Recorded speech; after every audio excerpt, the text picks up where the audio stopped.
Welcome to the Misophonia podcast. This is episode 230. My name is Adil Ahmad, and I have Misophonia. This week I'm talking to Pia. Pia is an actor, artist, and body-mind transpersonal therapist currently in Mexico City and about to move to London. We talk about her experience with misophonia, autism, ADHD, and autistic burnout, and how all those layers can heighten sensory overwhelm. Pia shares early memories of trying to escape teeth grinding on family vacations, hiding in a closet as a safe place, strategically choosing seats in classrooms, and gradually realizing that what she was dealing with had a name. We also get into her path through acting, art, shamanism, meditation, Qigong, hypnosis, and self-hypnosis, and how those practices changed her relationship to misophonia. Not necessarily by fixing triggers overnight, but by making her nervous system respond differently. Pia also talks about her work with clients, her interest in supporting neurodivergent people in Spanish-speaking spaces, and why she's rethinking how therapy might help people with sensory issues. After the show, let me know what you think. You can reach out by email at hello@misophoniapodcast.com or hit me up on Instagram or Facebook at Misophonia Podcast. By the way, please do head over and leave a very quick rating wherever you listen to the show. That really helps drive us up in the algorithms and reach more misophones. If you want to come on, go to misophoniapodcast.com and click the Be a Guest link in the top. And by the way, the Misophonia Podcast app is available, and it's for iOS and Android. Just go to misophoniapodcast.com to find links or search in the app stores. And a little warning about this episode.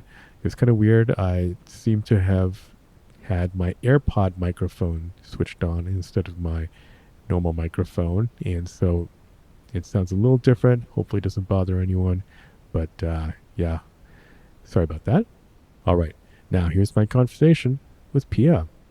Pia, welcome to the podcast. Great to have you here. Great to be here, Adil. I'm very, very happy to meet you and finally talk to you. Likewise. So, if you've heard the show, I like to ask a little bit about kind of where you're located, what you do. Yeah, so, currently I'm in Mexico City. I'm about to move to London, but yeah, I'm in Mexico City right now. I'm an actor, an artist, and a therapist.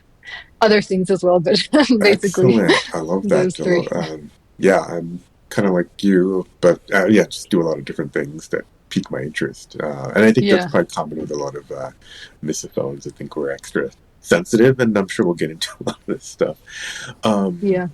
Great. So, what do you mean? But why don't you start with misophonia? Like, how does it affect your life right now? Like, what's happening? Well, it's an interesting question because my ride with misophonia has been kind of up and down in a sense, and currently I feel it's a little bit heightened again compared to the last couple of years. And it's probably also because I'm also autistic and have ADHD, so I'm ADHD, and I think I'm going through autistic burnout right now. So everything kind of gets heightened. But essentially, I guess it's pretty textbook misophonia. The areas the areas in which it affects my life is, usually, like social gatherings and social things, just because they're, I guess it varies in each culture, but, usually people get together for meals and, I just, the type of triggers that I have are related to that kind of scenario. So, I get a bit, I think twice about, doing that kind of, those kind of things with my friends. Also, I have to have specific dynamics with my partner, to kind of accommodate the misophonia and other things. So, and I'm constantly looking for kind of like silent places, which is, it's a double-edged sword because it is difficult at times, but it has also I guess, helped my artistic practice in a sense. Hmm. Hmm. Yeah, no, for sure. Do you want to talk a little bit about autistic burnout? Because obviously people think about autism in relation to misophonia, but I don't know if a lot of people just know about how burnout plays into this and how some of these things can cause burnout. Yeah, of course. I mean, I'll tell it from the perspective of of an ADHD person, not a therapist, or I mean, I won't give like a specific explanation, but the way in which I live it, I guess autistic burnout is a little bit different than normal kind of like burning out from work, in the sense that I mean, it has to do with, I guess the system gets overloaded with, I mean, just a lot of input. And in my case, it has to do with, years of masking and the overstimulation of the senses. And in my specific journey, I mean, I guess I always kind of knew that I was autistic, but it was 2 years ago that I kind of, I mean, that I got I self-diagnosed, and I kind of accepted, okay, I am autistic. And it's been a journey of, of kind of understanding what certain things, happen in my life and why they happen. And there's a very interesting thing that I mean, I'm tying it up with autistic burnout, but I mean, something that I hear a lot with people who are late diagnosed. I mean, at first you can get very excited because you finally have, an explanation and words to explain your experience. And then it's quite common to experience kind of like a regression of abilities. And in my case, and many cases as well, it impacts our energy levels. So it's kind of like the system has been super overloaded for a really long time, and then when you finally realize, it's kind of like you give your body the permission to feel it. So I mean, I feel super tired all the time, and it also fluctuates. So there are days that are really good, my energies are better, others that are worse. And it doesn't have I mean, you can't just make it go away by, resting a week or so. I mean, it usually takes a long time. So yeah, I don't Yeah, know if that yeah, answers. no, absolutely. And I also did I don't know, a few weeks ago, a couple of months ago, took yes, a validated online, couple tests and definitely indicated high masking, autism spectrum Okay. on my part, and then yeah, I mean, obviously I read a lot about it, read a lot of things, and things that seem to resonate. And yeah, but after what you just said, I need to think about how my energy levels may have been affected. Because you're right. I mean, once you discover things like that, even I remember back to going in rabbit holes about misophonia as well. Your body definitely changes. Your Yes. mind changes, and somehow it's realizing um, what has happened, what's been going on. Yeah. Um, so, well, okay, and speaking I of, sorry, go on. Yeah, you want to say something? No, I was just gonna say that. I mean, I've listened to many episodes of your podcast, which Mm-hmm. have been great. Thank you very much for them. But I mean, and there's much more information about your guests than about you. But I have heard you mention, I think, in a few episodes, that you suspected that you are neurodivergent as well. I mean, definitely HSP. Yeah, yeah, Yeah. for sure HSP, and then masking just in general makes sense, even outside of misophonia. And so sorry, outside of like autism, I can just see how Yeah. that developed and why that would have developed in me from a very young age. And then, yeah, taking this kind of this I forget what it's called, but it was a validated online. Uh, Autism spectrum, survey questionnaire or whatnot Yeah. that seemed to score a high, and yeah, that made sense. I mean, this is also some of this stuff is relatively new, to me. And Yeah. so that's why some of the episodes you probably may not have heard some of that stuff, or just heard my thinking kind of evolve. But yeah, for sure HSP, and then yeah, I'm starting to think about other things. Yeah. Definitely neurodivergence is happening here. But anyways, yeah, I mean, I'd be happy to talk about, you know, myself as well, but I'd love to hear kind of going back, since we're talking about things that kind of like lead up, like what were, I don't know, some of the earliest memories for you in this, maybe in for misophonia in general, in particular. Yeah, no, I mean, I've heard you ask this question before, and I've heard that many people kind of experience it around 9, 10 years of age. I mean, it varies, but I don't necessarily, I mean, I don't remember life without misophonia, but I don't really have memories before 6, 7 years of age. And most of the things, for instance, in deep therapy, when I think of my childhood, for some reason I always think of myself as a 9 year old. So I suspect that it's kind of around that age when I started experiencing I mean, the symptoms. Of course, I didn't know it was misophonia, Yeah. but I mean, I have a lot of memories. For instance, my mother and my father didn't live together. I mean, they separated when I was 6. But my father would come to take us to the beach every year, and and I mean, in our house in Mexico, we would. I have I have brother and a sister, and we would all have our separate room. But then when we would go to, I don't know, on vacation, my father would rent an apartment where all the kids would have one room, and I Mm-hmm. remember that I would have to wait for my brother and sister to fall asleep and then go to the living room to sleep and then wake up before them so they wouldn't notice.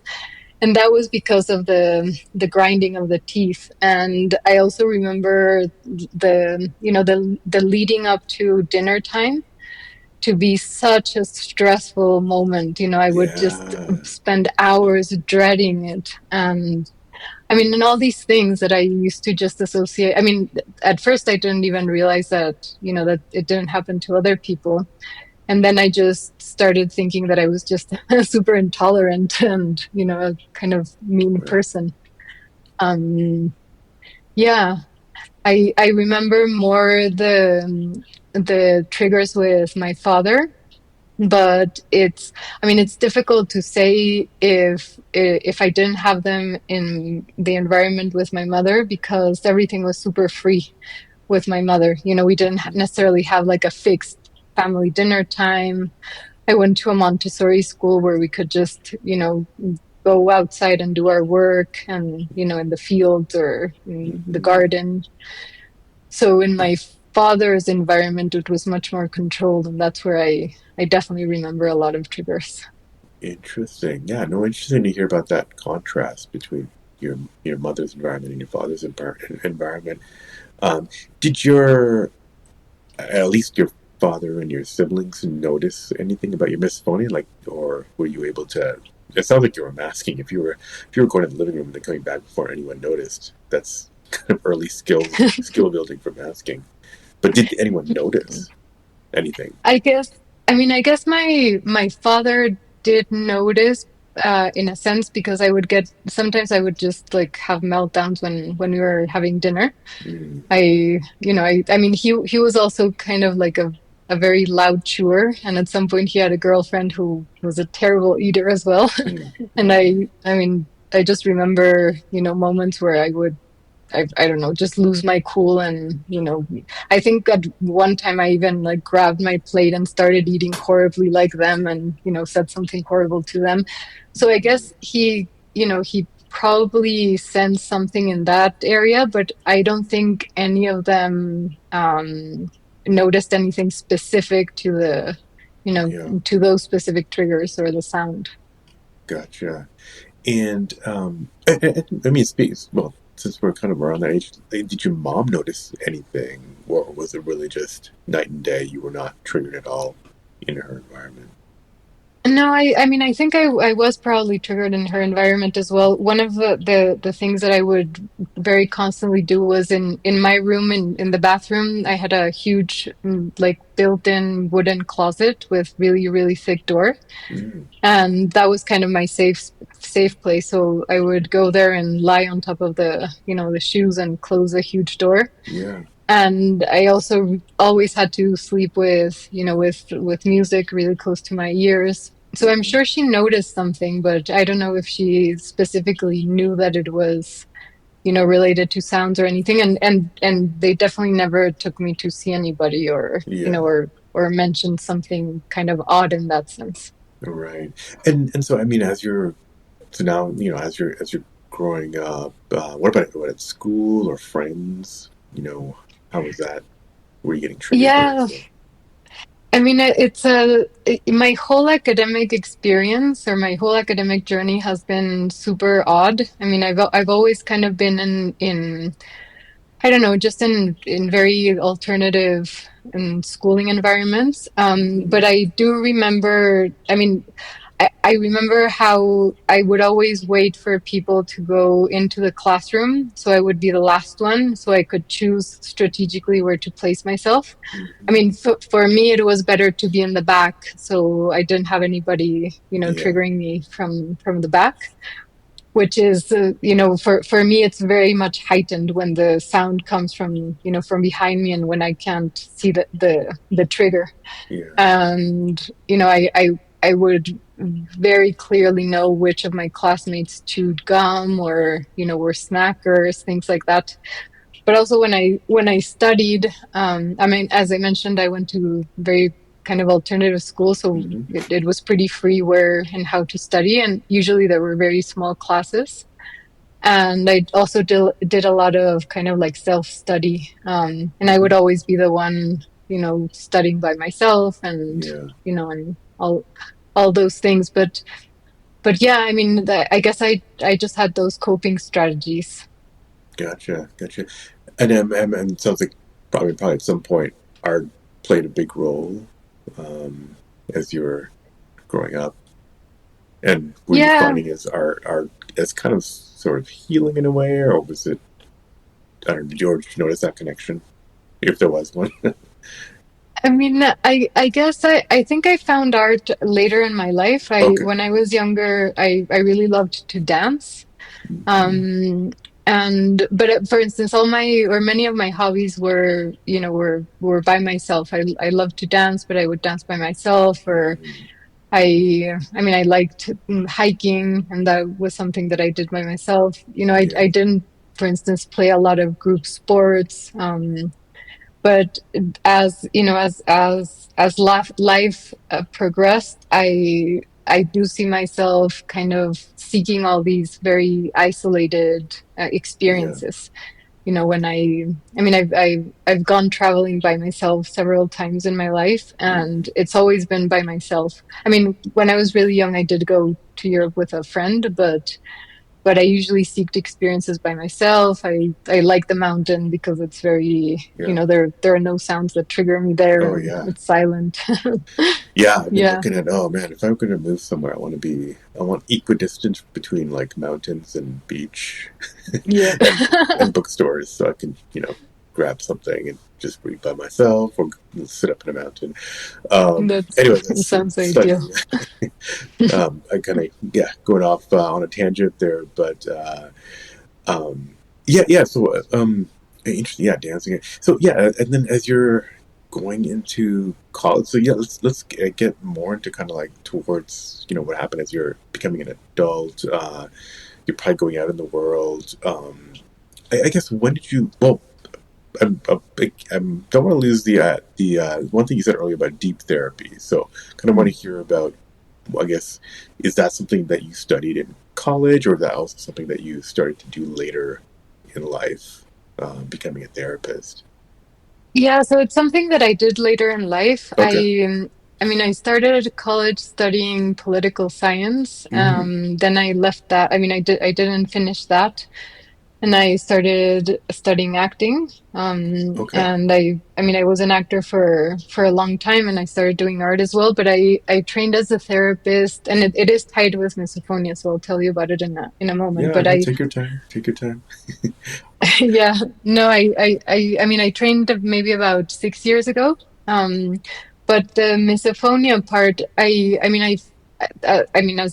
as all of us, we kind of start sensing that there's something happening with us that doesn't happen to everybody. Right. But it wasn't until my early 20s that, maybe before I did realize that it was related to sounds, that there were certain triggers that made me feel this way. And but I didn't know it had a name. I think it probably didn't have a name before. And it was in my early 20s that I had a partner, and he would get very he would take it very personally. For instance, whenever I wasn't asking him not to do things, but I would cover my ears in certain instances. Or Right. so I started searching online, and I don't remember that article that you mentioned of the New York Times, but Mm. I started finding forums, where other people were mentioning a similar problem. And I remember that I gathered all those, all that information, and I gave it to him and told him, no, this is actually something that, that happens to other people. It's real. And I think that as soon as I found that it had a name, I just started, telling people, close people that, Yeah. that this was something that I experienced. And at this time, or at this point in my life, I was working as an actor, and I think the very little literature that I found said that it was, a neurological problem, that there was nothing one could do about it. So I kind of just said, okay, this is something that, that I'm going to have to deal with. And then, fast forwarding many years, Yeah. I I found, well, there was a friend of mine who, I started getting into, I know I'm jumping topics, but Please. No, no. Go I ahead. no, in one of these trips that I took, it was related to kind of like, I don't know, something spiritual or energetic. And in this journey, I went to Scandinavia, and I went to Scandinavia actually because, the excuse was that I was going to research a topic for an art project. But my main reason for going to this part of the world was because I wanted to be in a place where I didn't understand the language. So, kind of like the auditory input would just be noise instead of kind Oh, of needing to decode, words. And all these very strange, beautiful things happened in that trip, to the point where I came back to Mexico, and I kind of said, okay, what is this? Where can I study, magic, or however, this is called?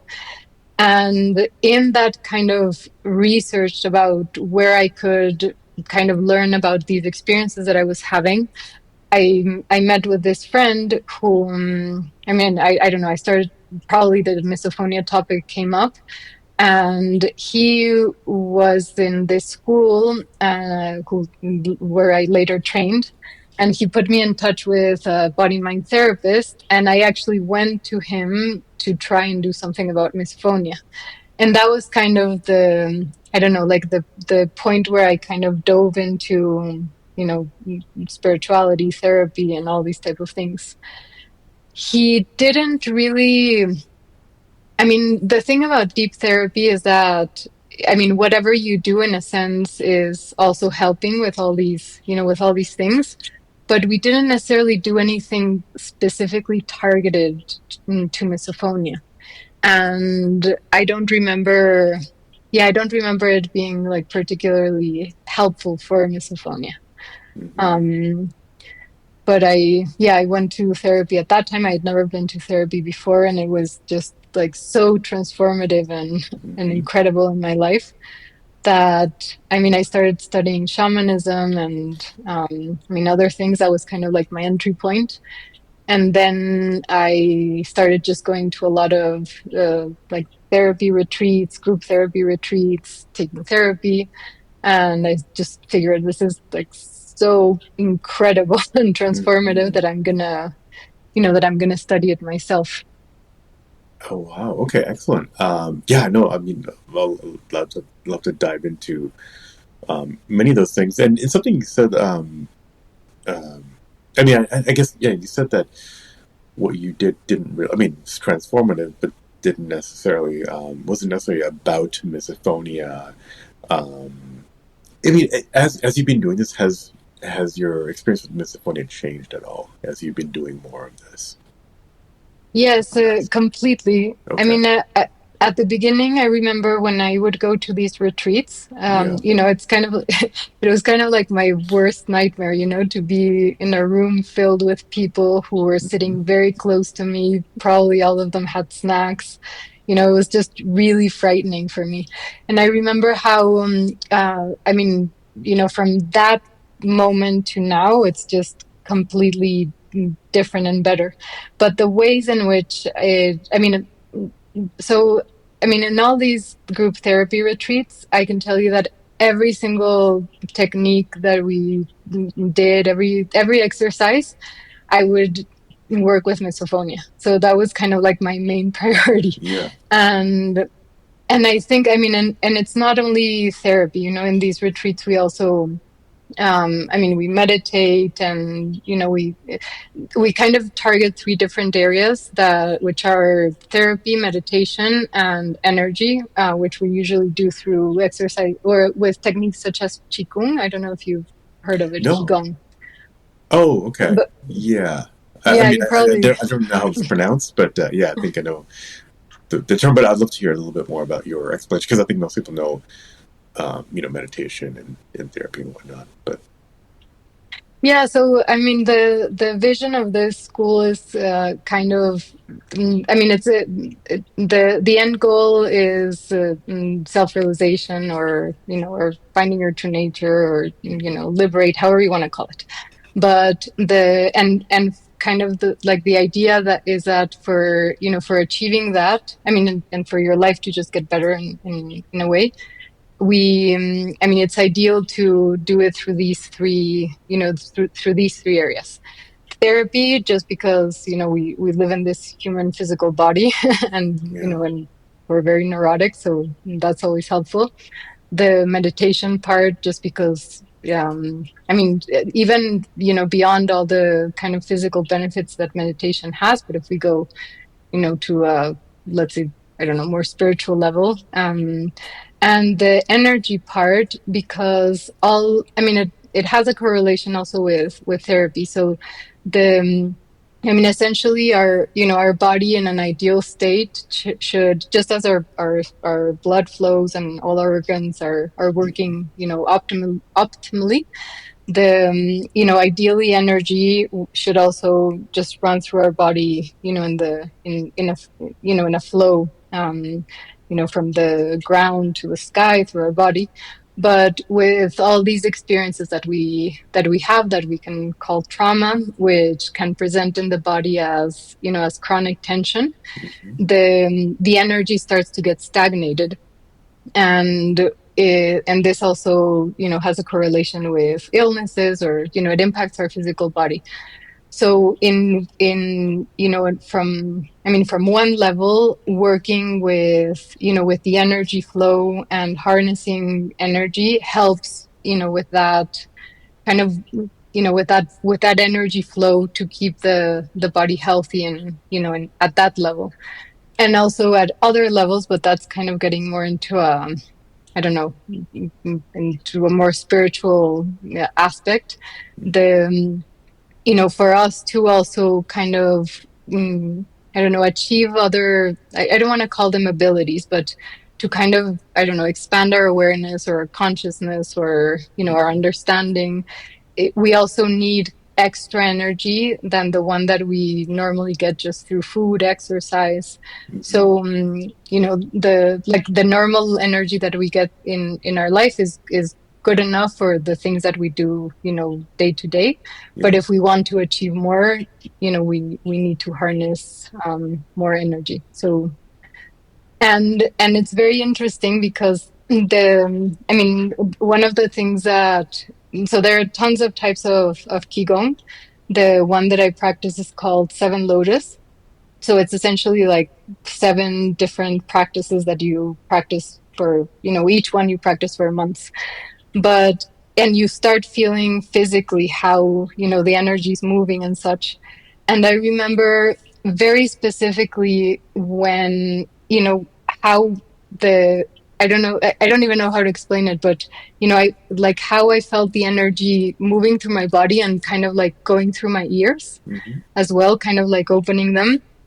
And I've always felt that my left ear is more sensitive than the right one.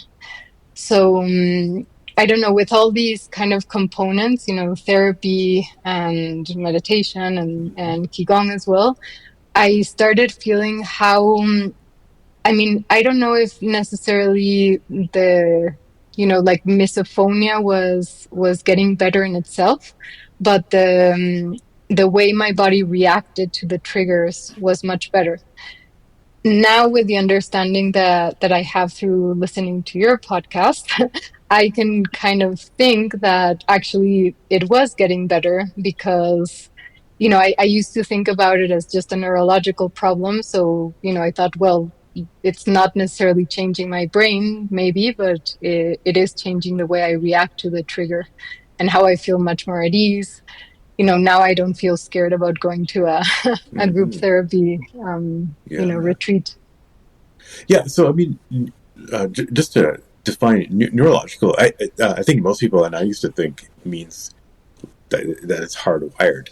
Neurological Mm-hmm. technically doesn't necessarily mean it's hardwired. It just means that there is a brain interaction that could be chemical or whatnot, and that could be caused by other things. It doesn't mean that it's hardwired. So it totally makes sense to me that that is. I mean, the brain is plastic, but neurological doesn't mean that it's hardwired. So yeah, I think that's a misconception that I feel like the traditional scientific community doesn't really it doesn't really explain well, and I think people and I mean I think it's a disservice to people who just think that they're hardwired. I think you can work on this stuff, this stuff like misophonia. While there may be genetic components, I think there are energy. There are reasons why it develops, and I think like yourself, you've been looking for ways to work on it, and I think it's a fascinating process, a journey that you've gone through.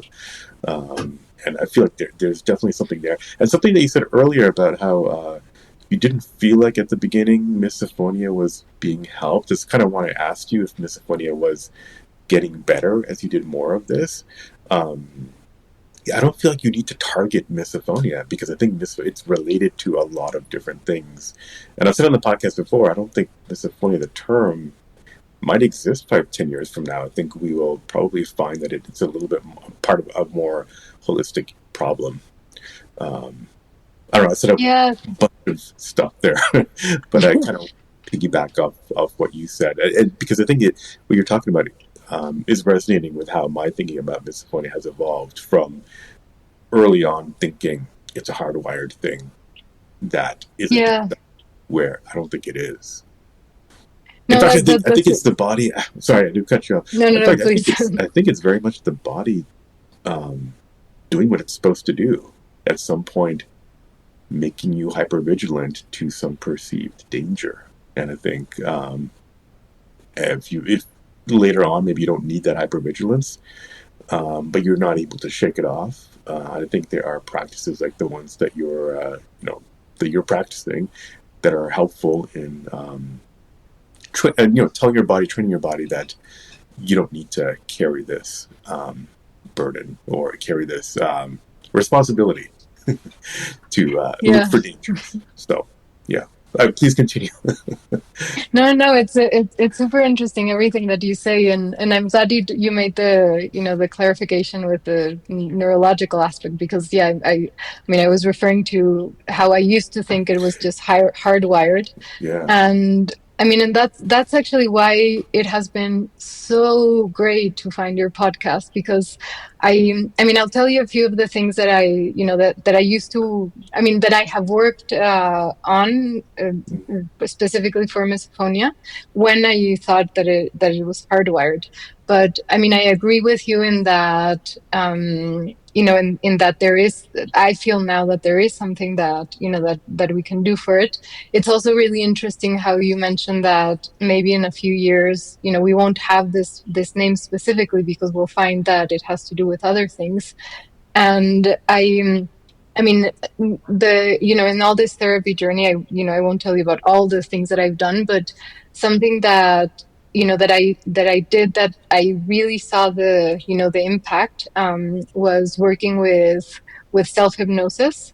And I know, if it's a syndrome, there's no quick fix, Mm-hmm. one fixes all.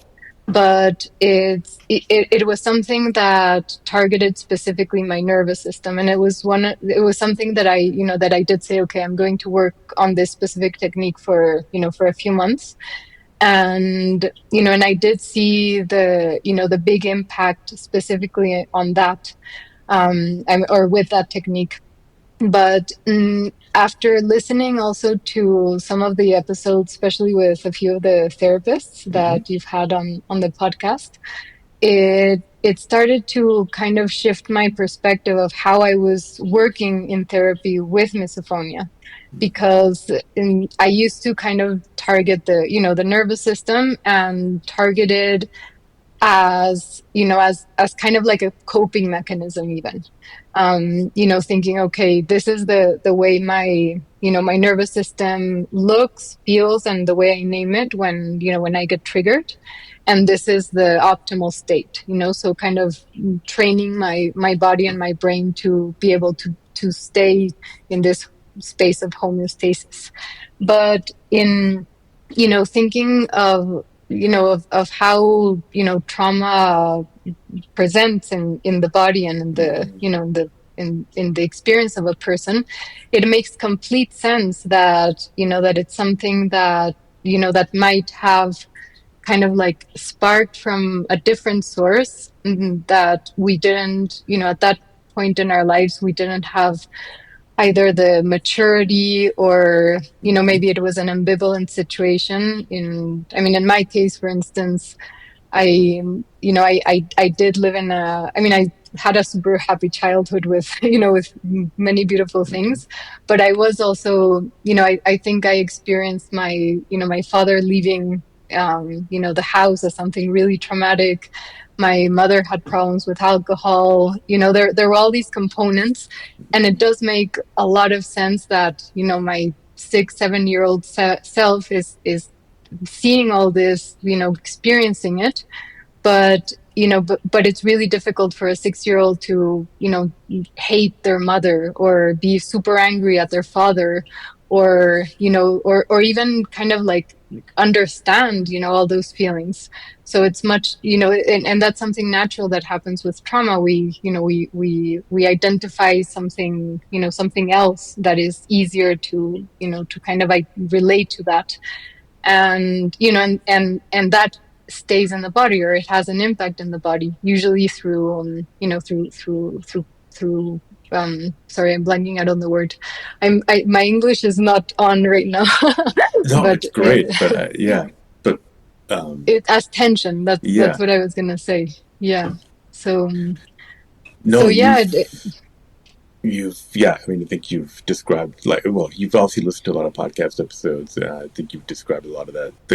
Kind of one of the big common threads is that, yeah, there could be like traditional trauma, but there could be just, I mean, you don't have a lot of life experience at age 6. I mean, we're talking about, um, as adults now, in retrospect, but at that age, like, your body needs to make sense of what's happening and how to protect yourself, but also protect your caregivers, who, if you're witnessing them having these issues, I mean, you're almost needing to sense the environment to protect them. I mean, they're your caregivers, and you kind of probably at some point, in some way, feel like you need to, take care of them back, and that's a tough burden on a child. And yeah, so it's interesting, yeah, because I mean, trauma comes up a lot, and there are people who say, "Oh, I had no problems," but it's Yeah. not. But they're probably you're not. It's you know getting into a car accident is traumatic, and some people's definitions, that's what that is. It's like some people's definitions of neurological is you're hardwired. I feel like I think if people dig deep enough, they might recognize something, and or there's the idea of epigenetics, where your past generations, and this is science, this is not some woo-woo stuff, but a past generation, your something that happened to your parents could have passed to you, and that's a totally scientific evolutionary mechanism. But yeah, I'm just trying to. I think echoing what I think you've been saying and what I've been saying on other podcasts episodes, it's a lot more complicated than just hypervigilance due to a traditional, mainstream understanding of trauma. Yeah, and I think the word trauma feels very heavy for a lot of people. And I mean, I think an understanding of trauma as, as an event that was, too big for us at the moment is probably like a better understanding, because as you say, trauma doesn't Yeah. necessarily have to be a car accident. It can be me needing, my mom's love, and my mom having to Right. work a lot, more than, than what I would have liked, and that can present as trauma as well. And it's not that, the caregiver was a bad caregiver necessarily, but it was, it's a mismatch on the, the needs and the capacities of the person. And what you say about epigenetics is also, I mean, it resonates a lot with me. So in the type of therapy that I do, we also work with something called characterologies, or defense systems, which, I mean, I'm gonna say it, in a very simplistic way, but they have found, I mean, in some models it's five, in the one that I use is six. But basically, there are, let's say, like six body types, or character defenses that develop in the psychobiological progress of the person. So we have one that develops in the in the womb, one in the first year of age, first to 3, then a few years later, and these, I mean, they essentially represent kind of like the core wound that the person might have. So, I mean, just to give you I don't know, a quick example, the first one is called schizoid, which is not, Freud's understanding of the schizoid, Mm-hmm. Mm-hmm. but it's it's a core wound that develops when we are in the womb, and it's usually related to kind of like a threat to our lives. So, and this doesn't mean that the mother was in an accident either. Maybe the mother, I don't know, was worried about how they would financially sustain, their life. So Yeah. there was fear, and the baby senses that, and and it impacts, the system and the body. And this also kind of like shapes the way our body is structured. It's easier, I feel, to think about it in energy terms. So for Mm-hmm. instance, these body types are the type of bodies that are super super thin, almost, they might eat a lot, and for some reason they don't gain weight. And it usually the neck feels kind of like disconnected from the body. So usually, these people have like a very rich internal experience, and it's almost as if you can look at them, but you feel that they're somewhere else. And Mm-hmm. if you think about it in energy terms, it's kind of like the energy is retracted. So, maybe very cold hands, very cold feet, because they don't want to touch the world, the energy is inside. Mm-hmm. And I mean, and I mentioned this because a lot of a lot of the work and investigations that I've done related to my misophonia Yeah. usually took me to kind of, I mean, to memories that I couldn't place, in my life. And, and it was, very recurring. I would have these experiences and, I kept saying, but I have never experienced this in my life. So, I mean, we could get into, a talk of, past lives if we wanted to, Right. but we could also get into epigenetics. So, Mm-hmm. and who knows what the experience is, but it does resonate with me a lot. Yeah. Yeah. Yeah. Yeah. Yeah. There's definitely something there. Yeah. I mean, I'll just say that the scientific research related to misophonia and this kind of stuff, including epigenetics, which is completely scientific, is just so far behind where it should be, Yeah. where it could be. Yeah, that's very interesting, and that's why a lot of the, especially on the recent episodes, I tend to always ask, what was your mom's experience like growing up, or what was your dad's experience like growing up? And I mean, like for most people, there's usually something difficult, like very difficult that happened. And so, actually, another thing I want to ask is, do you think, there's, yeah, the question of, do you think misophonia has always been around, or has it, has it had more prevalence in the last 100 years, because of diagnoses, or is there because of how society has evolved, especially in the last 100 or 200 years, that makes us, more have to be more vigilant? We have more, we have to conform more. There's not as much authenticity. There's obviously more stresses. There could be financially and politically, there's a little bit more instability, or at least more, you're kind of on your own. There's much of a built-in support system. Do you feel like any of that plays into misophonia and related kind of experiences? Yes. And before I answer, I'm going to mute myself for a sec to cough. Oh, okay. Yeah, please. There. Nice, No, I nicely mean, done. Nicely done.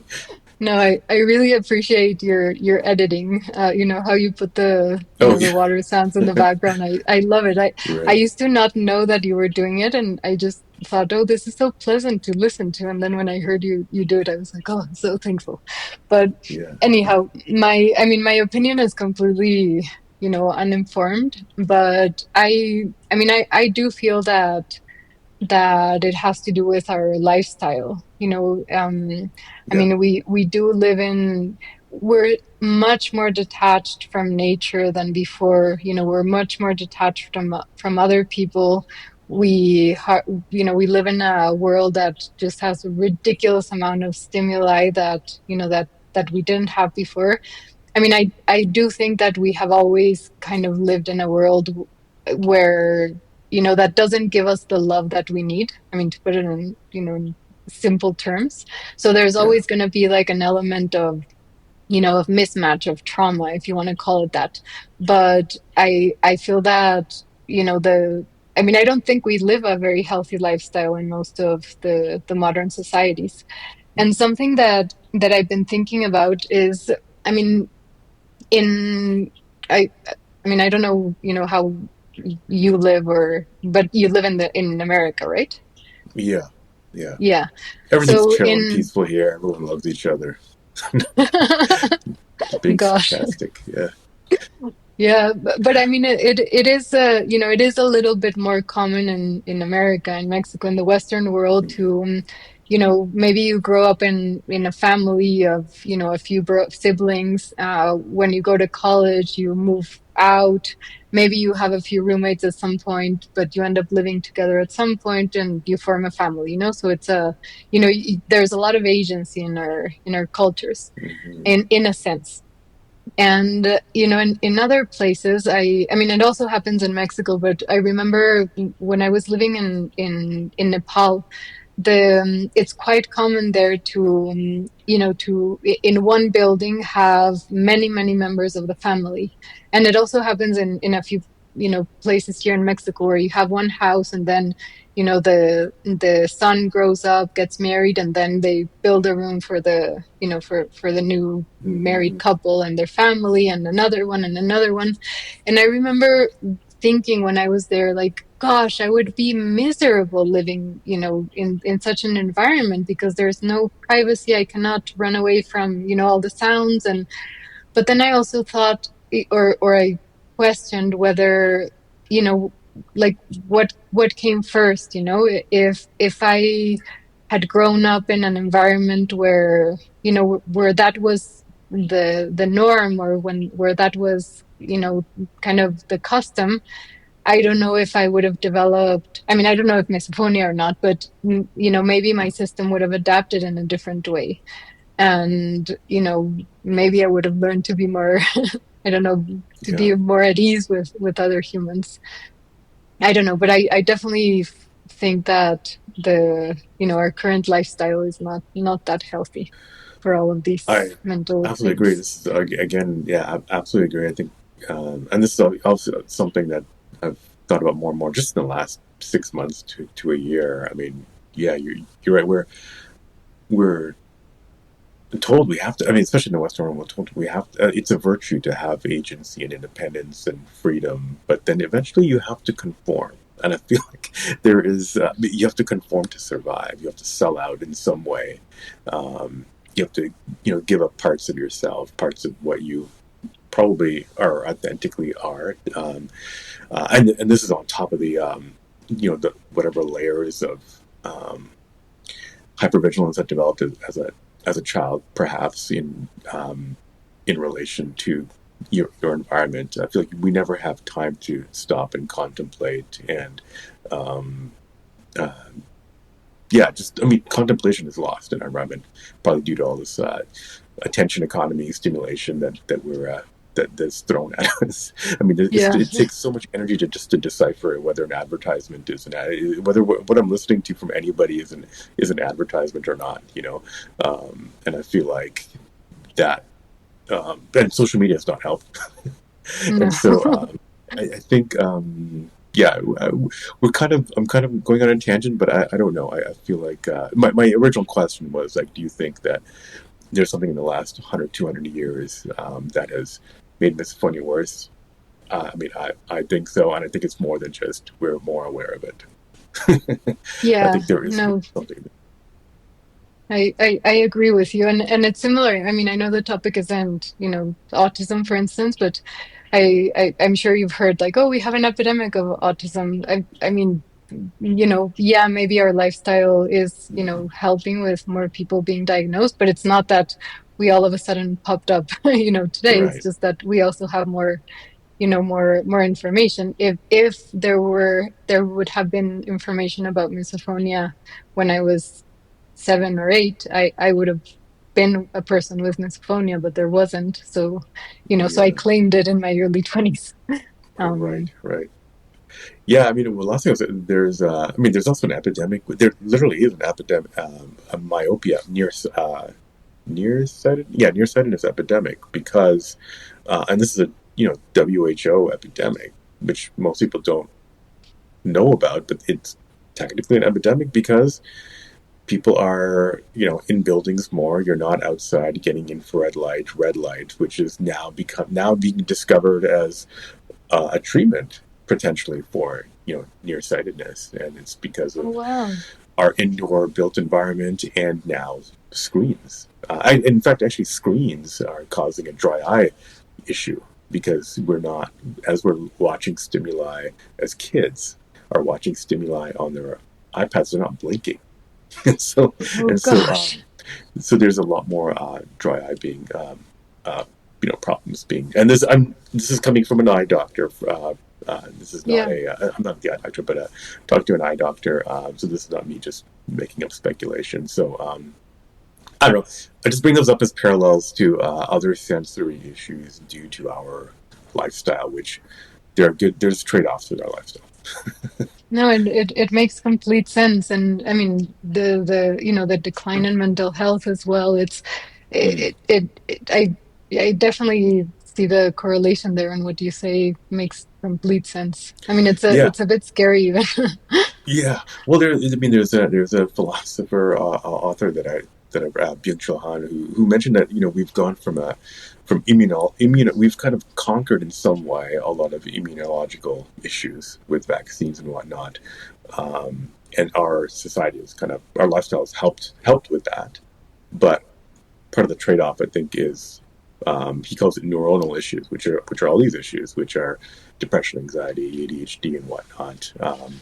Um, you know the um, the virtue to be entrepreneurial, which has kind of helped overcome a lot of those physical issues, uh, is now playing out as actually having the trade off of these psychological issues, or at least amplifying issues that may not have, you know, may not have, maybe they wouldn't have been as serious as they are now, like our misophonia and whatnot. Yeah. So I don't know if Yeah. any of that makes sense, but these are the things that No, come over. Is it doesn't. I wanted to ask you a yeah, question. Do you, I mean, are there any nature sounds that trigger you? not off the not off the top of my head. I mean, I'm thinking back because you said you enjoy going hiking, and I love that too, or going for runs or cycling. I don't know if there are not any that kind of like stick out as bad triggers. Yeah. Um, but Yeah, no, yeah, what about yourself? I don't have any nature triggers. Yeah. And not even, for instance, if my cat or another animal, Hmm. is doing the same thing that a human would do, Right. I don't get triggered by them. And I mean, I was asking because of what you were saying, in terms of the way our lifestyles are built nowadays. Hmm. I think that there's yeah, there's a lack in, well, human connection, human touch, human, interaction, and also connection with, with our environment, our land, our, the world, nature. I have heard a few people who do have triggers with Hmm. nature and who Hmm. get triggered by pets, for instance. But in my case, I've always identified that it's only human sounds. And Yeah. I feel a bit sad because it's mostly sounds that humans do when, that signal that they're alive or that they're happy. So Mm. I find it strange, but yeah. Yeah, that's very interesting. Yeah, because it's those breathing, eating, coughing sounds to kind of help, you know. Um, yeah, yeah, that's interesting that you're right that it happens to be, or yeah, eating is like obviously enjoying, having to live, but also enjoying something. Yeah, I wonder Yeah. if I've never thought about it that way. um, what do you want to talk about a little bit about? So you do deep therapy. Do you have like how does that work? Do you have clients? Kind of what do you what do you usually do there? How do they find you? Just kind of Yeah, curious about well, your. I mean, I do body mind transpersonal therapy, and I usually work one on one with people. Sometimes I also do workshops. Mhm. But I'm currently in a moment where I'm rethinking, I think I'm going to shift my practice because, I mean, thus far I've just, seen clients of all walks of life. Mhm. And I mean, usually people come to me, the people who come to me are usually people that are, interested in alternative, exercises, that want to Yeah. get in touch with the body, that, that are kind of open to other ways of healing. But in these past months, I told you that I started a neurodivergent group, and especially in Spanish, there's still a really long way to go in that arena. Mhm. So I don't know. I'm thinking if I want to kind of, shift a little bit towards, kind of targeting that population, and also helping people with kind of like sensory issues, maybe misophonia. Yeah. But particularly with misophonia, I mean, I have a few clients who have misophonia, and I have worked with them still with, with my previous understanding of misophonia as it being something that, that was hardwired. So I feel that for doing that and shifting, my practice to helping people with misophonia, for instance, I want to, do a lot more research and, and really understand how other people are also working with this, because the ways in which I have worked with a few clients with misophonia has usually been, I mean, deep therapy, because it goes deep and works with trauma, it's going to be helping even if you're not targeting specifically misophonia. Right. But the things specifically that I have done for misophonia have been through hypnosis and through self-hypnosis. So, and in that sense, our work has been more towards the nervous system and regulating the nervous system. So the way I have worked with it with myself and also with my clients is usually when we're going to work with misophonia. Usually we have a session where where we talk about. I mean, we do talk about kind of the triggers, what they make them feel, how they experience it in the body, and and we don't usually. I mean, we don't only use words, but I also ask them to visualize things to see which symbols arise. I like to work a lot with symbols and dreams, things like that, to access the unconscious. And we kind of come to kind of like diagram or understand a few keywords, how they envision their nervous system and their body feeling when they're triggered, and the kind of like the things that they are missing because of that, the things that they're not being able to experience because of these triggers. And then we create the kind of like the optimal, the opposite, or the optimal space, how, if the nervous system, when being triggered, I don't know, I imagine it as there's fire coming out from from my ears, and my brain feels spiky, and, and these are the words that I associate with it. How would it look and feel, in the optimal space? So we have a session for working with that. And I mean, if it's self-hypnosis, I teach them the self-hypnosis technique. If it's hypnosis, I work with them on this. And it's basically, when they are in the hypnotic state, we work with this optimal, this image, symbol, words that we created, not created, but found as the optimal space for the triggers. And there's also some techniques for, for shifting the energy. So, and the energy and the associations, so the negative associations that are related to misophonia, we do a few exercises and techniques for, kind of like grabbing that energy,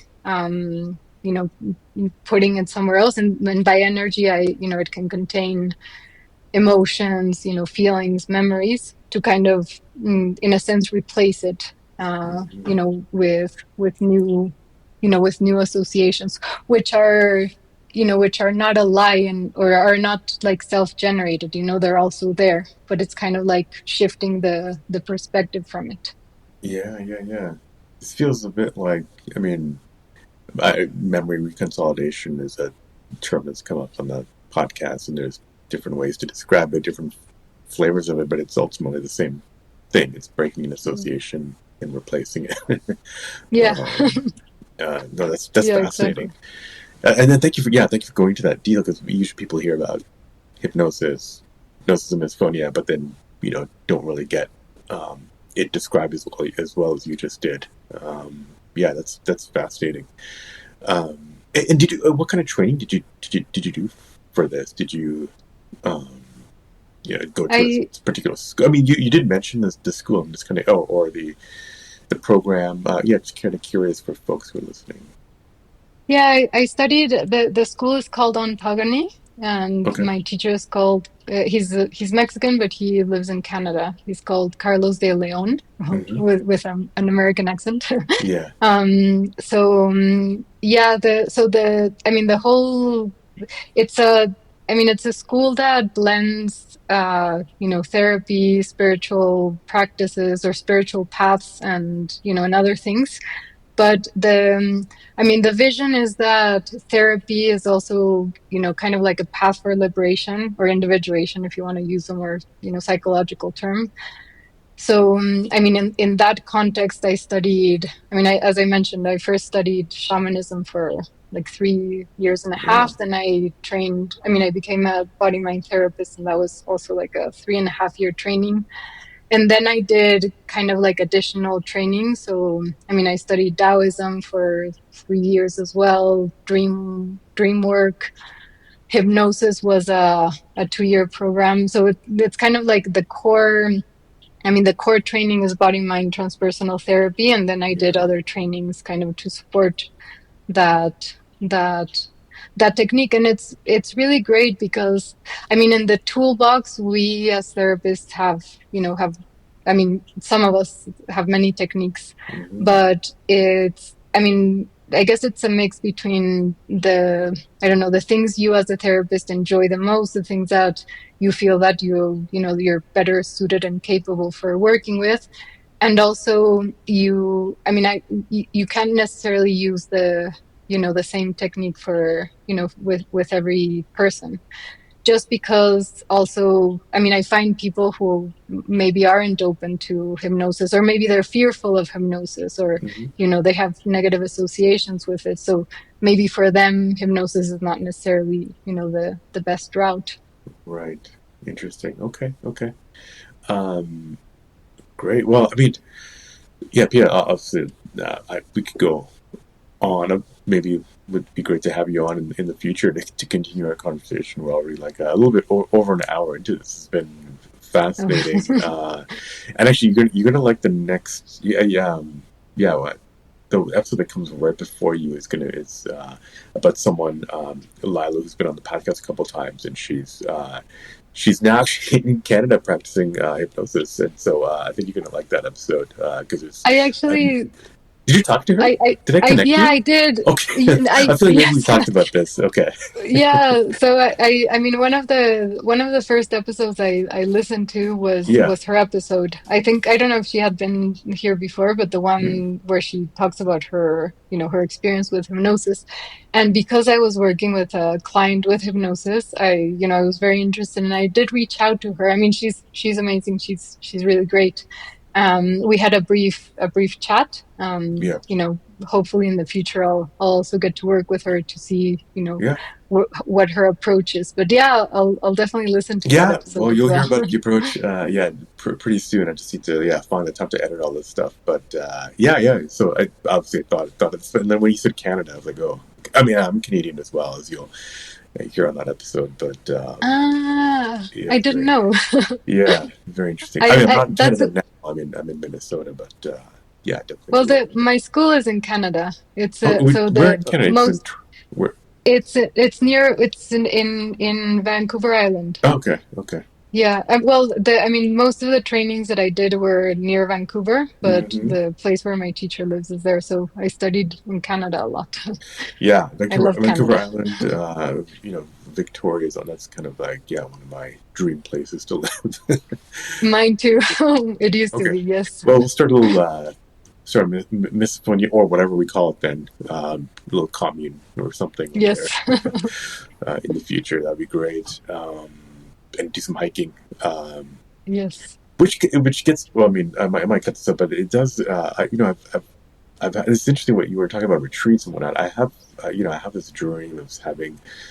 I don't want to call it retreat, but some kind of uh, program where it's obviously nature related, where people can like learn about all these things that you're not told about when you're growing up in in the modern late modernity environment, Western environment. All these concepts you just kind of maybe hear about in passing, but I think they're a lot more important than what you usually hear about is you got to take your pills and get your brain scanned and whatnot. And so I don't know, maybe we'll also do retreats or something in Vancouver Island where I people love that idea. so let's talk about maybe on next time you come on the show. That's Anyways, yeah, this has been great. I'd love to. Yeah, I mean, any final words, I should say. No, I'm just really grateful to you for, for starting this podcast. It's really great to find information about misophonia, but then, also such rich information. I think that, not only have you interviewed really amazing guests, but you're also a really a really good interviewer. I've enjoyed them a lot, and and really thank you because when I kind of understood that there might be something that I could do to really, heal misophonia to a much greater extent. It was such a happy, happy moment for me.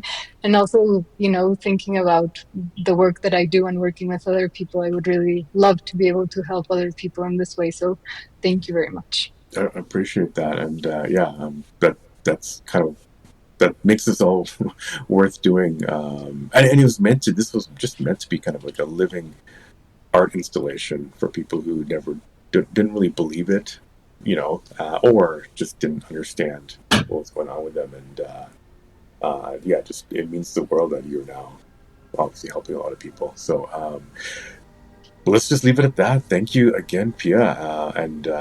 It's going to help a lot of people. Thank you. Thanks again, Pia. Great conversation. And hey, good luck with that move to London.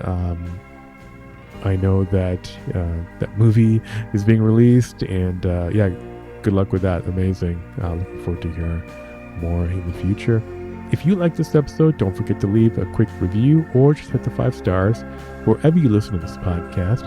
You can hit me up by email at hello@misophoniapodcast.com or go to the website, misophoniapodcast.com, and it's usually easier to send a message on Instagram at Misophonia Podcast. You can follow there, or Facebook, and on X or Twitter, it's Misophonia Show. The music, as always, is by Moby. And until next week, wishing you peace and quiet.